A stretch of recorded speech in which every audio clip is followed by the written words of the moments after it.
Se suele pensar el espacio urbano público exclusivamente desde aspectos físicos y geográficos, aspectos como por ejemplo el límite, la frontera, suelen ser, o la movilidad, suelen ser puntos que se suelen tener siempre presente al momento de pensar el espacio urbano público.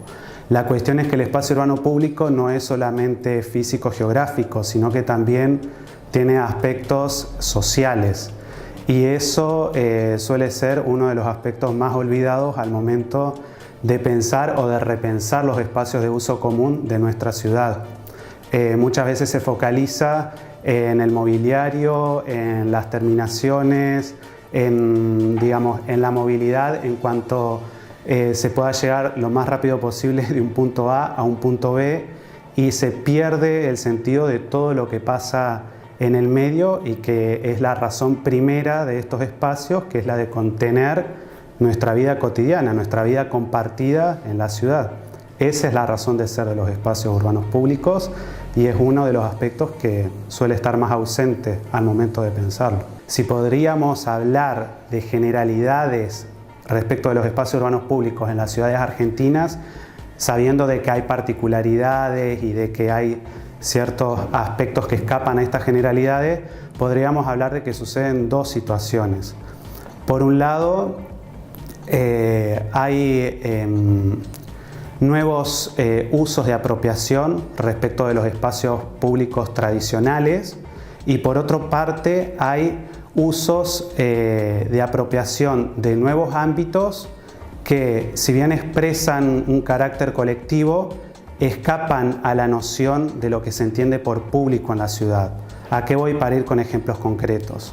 En el primero de los casos, el de los nuevos usos sociales, empieza a aparecer, por ejemplo, de manera muy marcada la restricción de usos, por ejemplo, de franjas horarias en los que se pueden usar los espacios urbanos públicos, o también ciertas expresiones que se están intensificando cada vez más de grupos artísticos y creativos que proponen acciones efímeras o transitorias en el espacio urbano público, por ejemplo.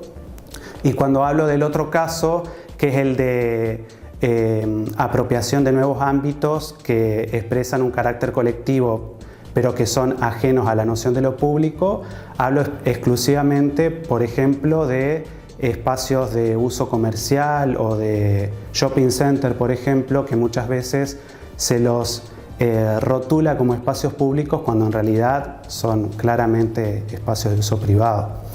Entonces creo yo que un poco el abanico habría que empezar a abrirlo al empezar a preguntarse qué es lo que está sucediendo, para a partir de eso empezar a buscar el cómo. Y el cómo debiera ser, en primer lugar, poniendo a los ciudadanos en el centro de esta discusión, porque en definitiva van a ser ellos los que nos van a dar la respuesta, el camino sobre las decisiones que debiéramos empezar a tomar. ¿Y cómo pensar cuestiones de los usos de los espacios públicos en lo que tiene que ver con la regulación? Aquí en la ciudad de Paraná estamos muy habituados a diferentes usos de las plazas, de los paseos, de los parques, que tienen que ver con ferias, con venta ambulante, con venta de productos alimenticios. Todas estas cuestiones le consultamos al doctor Stan para ver cómo es el abordaje desde la academia. Stan, que es profesor universitario, becario, postdoctoral del CONICET, está habituado a abordar desde lo teórico todas estas cuestiones. Entiendo que, digamos, el comercio en la calle por lo pronto no es una cuestión ilegal. Lo que sí por ahí pueda llegar a ser ilegal es tener ciertos tipos de permisos o de regulaciones, por ejemplo, respecto de la venta de alimentos. Sí creo que, digamos, por ser un espacio de uso común, el espacio urbano público hay veces que necesita de ciertas regulaciones, pero no de restricciones. El espacio es de uso común, o sea que debiera ser de libre uso. Cuando el espacio urbano público empieza a tener restricciones, deja de ser público. Me gusta pensar la idea del espacio urbano público como una pista de baile. Digamos, la pista de baile lo que tiene es que nos unifica en cuanto a personas que compartimos el espacio, que nos permite interactuar libremente, poder reunirnos y encontrarnos unos con otros, pero que necesita de ciertas, digamos, disposiciones de copresencia con el otro y de regulaciones para poder convivir, que es muchas veces lo que falla o lo que empieza a entrar en conflicto. Ahí entra otra cuestión también, que es empezar a asumir el desarrollo urbano como un andar en compañía. Esto quiere decir que, digamos, debiera ser un desarrollo compartido, no sectorizado. Y cuando hablo de desarrollo compartido me vuelvo a referir nuevamente a la posibilidad de participar en las decisiones respecto de los espacios urbanos públicos.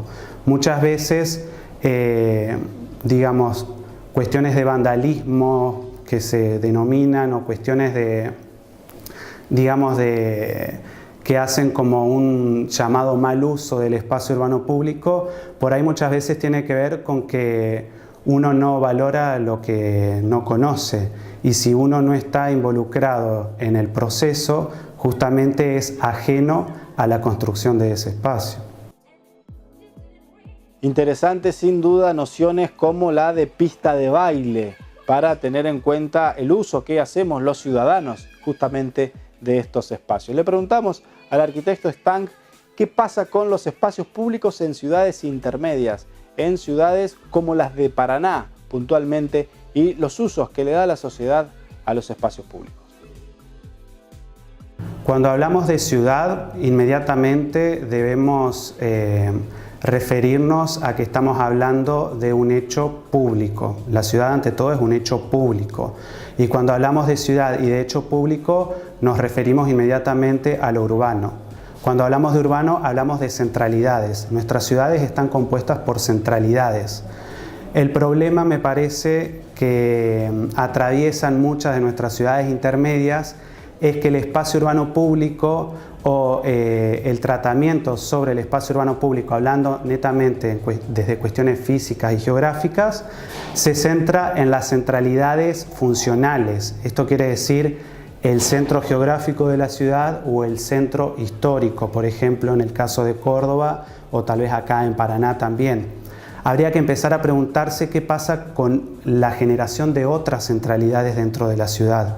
¿Qué pasa con el espacio urbano público de las periferias? Sucede que el Estado muchas veces no interviene en estos espacios.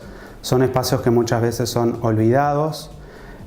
Hablo concretamente del caso específico de Córdoba, centralidades que se desarrollan en las periferias de la ciudad, en donde la persona que vive y habita cotidianamente esos espacios utiliza espacios urbanos públicos en donde el Estado no actúa, en donde muchas veces no hay ni los servicios básicos.